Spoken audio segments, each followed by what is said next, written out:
احمد علی سبق یاد ہے بیٹا؟ جی سر۔ کون سا سبق ہے؟ 29واں سبق کسان۔ یہ ایک کسان ہے، یہ کھیت میں ہل چلاتا ہے، بیج بوتا ہے، پانی دیتا ہے اور کھیت کی دیکھ بھال کرتا ہے۔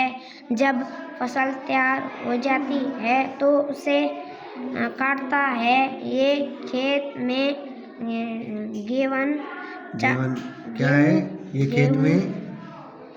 کھیت میں گیہوں، چاول، کپاس، گنا اگاتا ہے۔ یہ سب چیزیں ہمارے کام آتی ہیں۔ کسان صبح سے شام تک محنت کرتا ہے۔ محنت کرنے والے کو سب پسند کرتے ہیں۔ محنت کرنے والے کو اللہ بھی دوست رکھتا ہے۔ مشقت لکھیے: کسان، بیج، فصل، کپاس، دوست۔